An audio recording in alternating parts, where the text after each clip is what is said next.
Kita beralih ke informasi lainnya, Saudara. Presiden Joko Widodo kembali angkat suara terkait isu reshuffle kabinet yang mengemuka beberapa waktu lalu.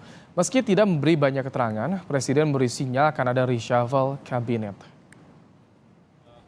Hal ini diungkapkan Presiden usai meresmikan pengembangan stasiun Manggarai, Jakarta tahap 1. Meski tidak memberikan jawaban tegas, kode yang diberikan Jokowi cukup jelas bahwa akan ada reshuffle kabinet. Sebelumnya, Jokowi beberapa kali memberi sinyal akan melakukan reshuffle kabinet dalam waktu dekat.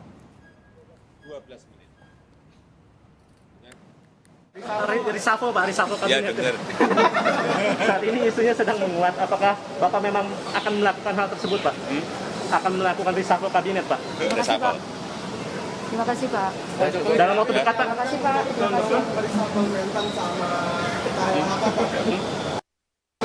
Masuk lagi Pak. Terima kasih Pak Presiden. Iya Pak. Apakah diantaranya itu Pak LKK sama komentar yang berat ikan Pak jadinya Cukup ya. Terima kasih. kasih kisi-kisinya Pak. Udah. Pak Jokowi kasih bandara Pak. Bocorannya Pak. Clue-nya. Ya, udah. Presiden Joko Widodo kembali membuka peluang untuk melakukan rombak kabinet di sisa masa jabatannya. Meski tidak merinci waktu pastinya, namun Jokowi memastikan reshuffle akan dilakukannya. Mungkin. Kapan Pak? Kapan Pak waktunya? Awal tahun? Ya nanti. Terkait wacana reshuffle, PDI Perjuangan menyebutkan hal itu wajar adanya dalam roda pemerintahan. Namun demikian, siapa saja yang akan terkena reshuffle, PDI Perjuangan menyerahkan sepenuhnya kepada Presiden Joko Widodo. Maka sudah menjadi sebuah hal yang wajar bagi Pak Jokowi selaku Presiden, selaku pemegang hak prerogatif untuk melakukan evaluasi terhadap para menteri-menteri kabinetnya untuk menyelesaikan pekerjaan-pekerjaan tersebut. Beberapa pengamat menyebutkan ada dua alasan Jokowi kembali membuka peluang reshuffle, di mana kedua alasan itu adalah faktor kinerja dan juga faktor politik.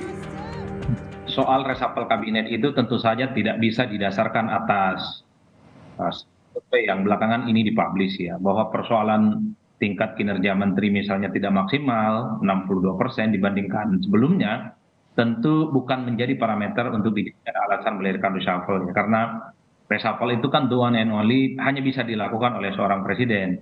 Karena kalau ukurannya reshuffle, saya kira mestinya jabatan presiden 3 periode di stop, tidak perlu ada wacana itu, penundaan pemilu juga di stop, juga survei-survei mengungkap ada kecenderungan bahwa publik tidak setuju.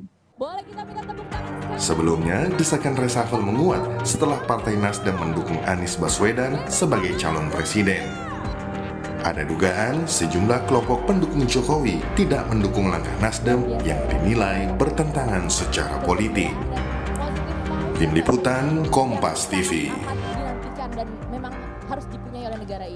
Sorotan berikutnya, Saudara, Presiden Joko Widodo kembali memberi sinyal akan menyudahi kebijakan PPKM di Indonesia. Saat ini pemerintah tengah melakukan kajian untuk menentukan kapan berakhirnya kebijakan PPKM atau berakhirnya masa pandemi. Presiden Joko Widodo menargetkan kajian tersebut selesai akhir tahun ini. Dengan demikian dirinya bisa segera mengeluarkan kepres tentang penghentian PPKM. Jokowi menyebut pertimbangan menghentikan kebijakan PPKM dilakukan lantaran jumlah kasus COVID-19 di Indonesia menunjukkan tren penurunan, bahkan penurunan ini cukup signifikan dibandingkan saat puncak gelombang Delta dan Omikron di Indonesia. Belum. Untuk PSBB, PPKM belum sampai di meja saya. Nanti kalau sudah selesai, karena ini menyangkut sero survei, menyangkut kajian-kajian yang harus saya minta harus detail, jangan sampai keliru memutuskan, sehingga ya sebaiknya kita sabar menunggu. Pak Jokowi, kalau Cina Tiongkok yang saat ini meningkat lagi, gimana antisipasi kita Pak? Antisipasi kita maksudnya. Kalau mungkin yang Asal nanti sero survei kita sudah di atas 90 ya kita artinya imunitas kita sudah baik. Ada apapun dari manapun ya nggak ada masalah.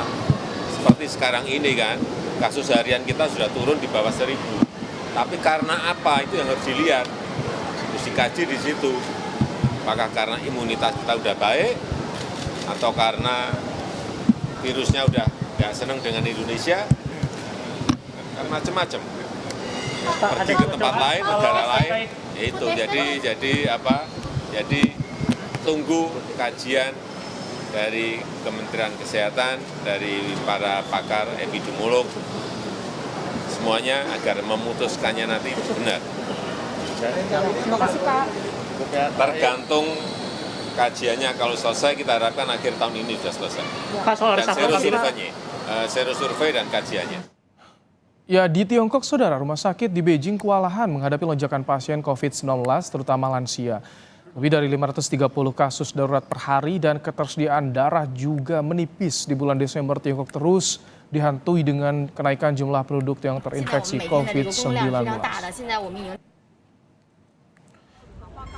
Merespons tingginya kasus COVID-19 di Tiongkok, Kementerian Kesehatan mewaspadai penyebaran varian baru di Indonesia. Kemenkes juga fokus melindungi kelompok rentan agar tidak terjangkit COVID-19 varian baru.